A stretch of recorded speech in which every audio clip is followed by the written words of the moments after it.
The barrier to entry for investing in real estate is actually very small, which can be a good thing for aspiring real estate investors, but also very scary for irresponsible risk takers.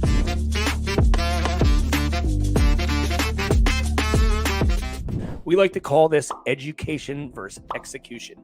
Now, you need proper amounts of each. You need proper amount of education to be a real estate investor and proper amount of execution.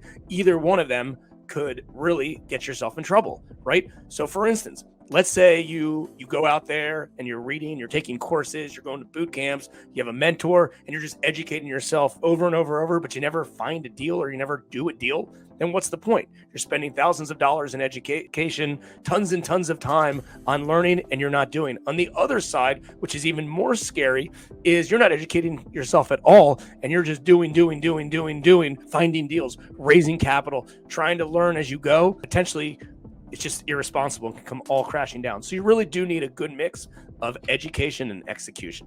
Yes, 100%. And coming into the real estate industry, I read a few books. I didn't do anything crazy. My risk aversion was actually low, is the right way to say it. And I was willing to take a lot of risk, but that also came to the situation I was in, the age that I was, my family situation, all these other factors that allowed me to take a lot of the risks that I did when I did, but very quickly did I find out that I needed to educate. And then from that education, I went back and reapplied. And then from applying and building, then I had to go back and re-educate ourselves on growing a portfolio and continuing to grow. So if you're looking to get into real estate and you're like, oh man, I just can't do it. I can't do it. I'm scared. Go read the books that you need. Go do it. But if you have the wherewithal to go out and just crush, go do it. And then go back and start to educate yourself. In the end, you need to swing the bat. Too many people educate themselves way too much and never swing the bat. And those that then do swing the bat don't ever take the time to educate themselves. So you need to swing the bat on educating yourself. Yeah, and I think a little backstory related to our stories, ourselves of how we got started in real estate, which is a very, I would say, very common compared to a lot of other real estate investors, right? It wasn't like, hey, let's just dive in and start buying single family houses and multifamily properties and get these properties under contract and raising capital and things like that. Slow and steady wins the race, right? You've probably heard that term before, but that's the case, right? You got to start small with something that's achievable, take one bite at a time. And in essence, it grows and grows and grows and grows. And you look back, you're like, holy crap, I'm significantly further than I was a few years down the line or a decade down the line. When we wanted to get into real estate and we started, we didn't have any of our own money to start with, right? So we started buying, books and potentially reading blog posts. It's kind of pre-YouTube and pre-blog posts in general. But like we started with what we could have. I remember, I started going to events, right? So I went to like $99 boot camps and then $1,000 courses, right? And yes, a lot of those were shiny objects. But again, I feel like I have the personality type that no matter what happens, I can usually get one tip or trick or one takeaway. And I think that's a good mindset to have kind of moving forward. It doesn't really matter what something costs. If you can get one big takeaway on it, it could potentially change your life. And it pays for the cost of admission for that. So my business partner, Chris, and I remember we went to a Mark Sumner boot camp. It cost $99 to go to that boot camp in Arizona. And, we were both working at the time. We weren't full-time real estate investors, but we had money, some money to start with. So we went out there, we made a business trip out of it in Arizona. And I remember we bought 3 courses. They were $1,000. If you remember the good old days when everyone would run to the back of the back of the room because they only had 25 available or things like that. Those gimmicks worked, but those things changed our lives. It took us to the next level. First one was buying abandoned properties.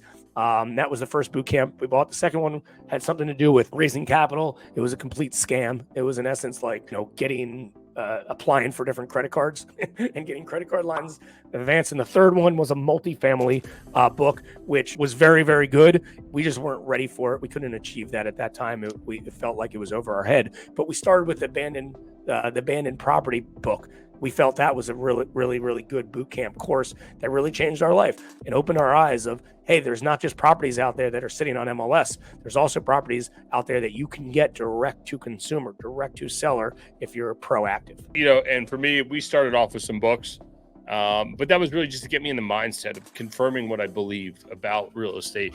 From there, very quickly did it turn into going to seminars after doing a few deals, because I wanted to know what was next. How can I do this better? How can we grow? How can we scale? How can we be like the other people? And that wasn't just books about real estate. It was books about other founders' stories. I used to love How I Built This Podcast. I would listen to that all the time, hearing the guy from Southwest, how he built his fortunes. Listening to Warren Buffett's biography on how he lived and his snowball effect and how long it takes, and remembering all these things. But the one competitive advantage that we all have, and you guys are probably watching this right now on YouTube, Facebook, Instagram, TikTok, LinkedIn, wherever it may be, YouTube University is a real thing.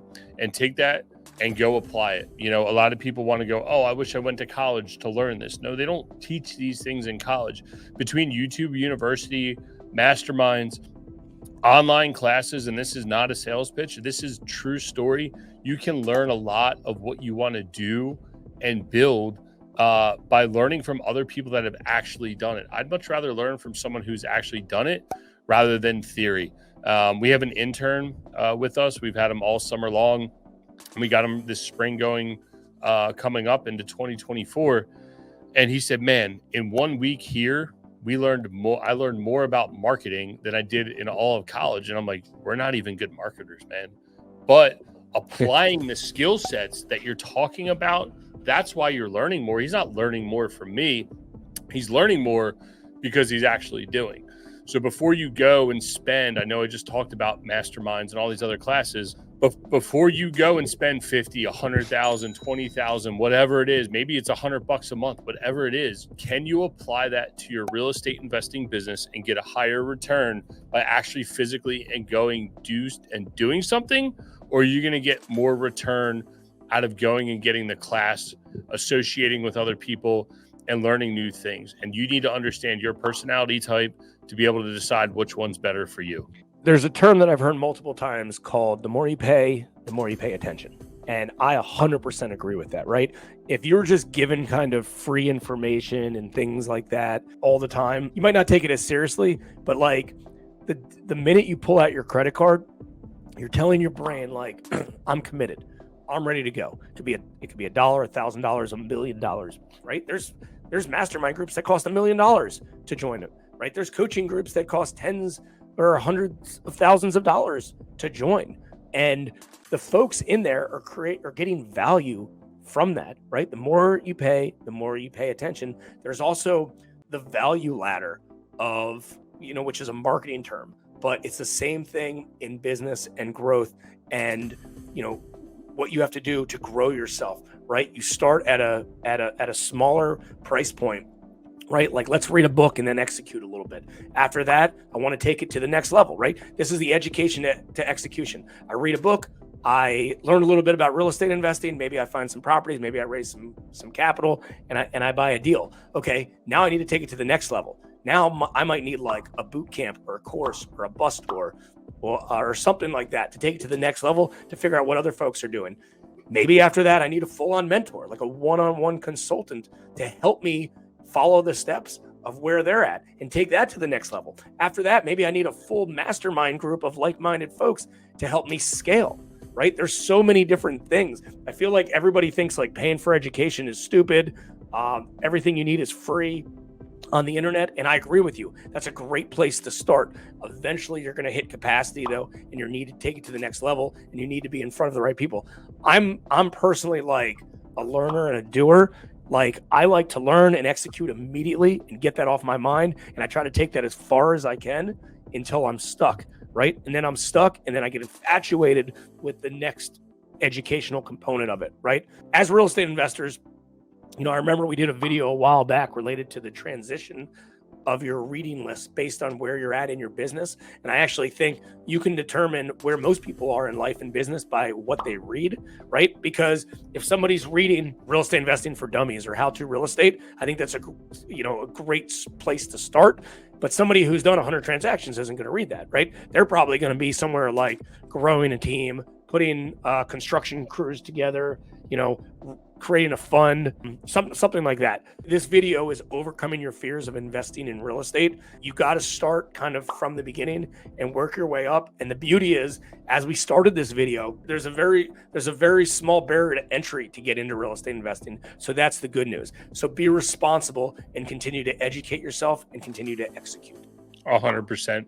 And guys, if you haven't noticed that we're just trying to take you down the trajectory of what it's like to invest in real estate, also side by side with that, any barrier to entry that you think you've had, somebody else has already thought of that. Somebody else is already complaining about it. Somebody else has already had those same exact fears and have managed to break them down and get through them. So whatever you think your fears are, write them down. I'll be completely transparent, honest. When I bought my first house, it was the last $15,000 I had. My credit score was 570 something. I had no clue how I was going to refinance it.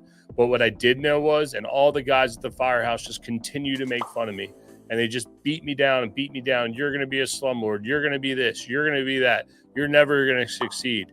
I stopped listening to them. I found podcasts that resonated with me. I found a group of people that believed in me.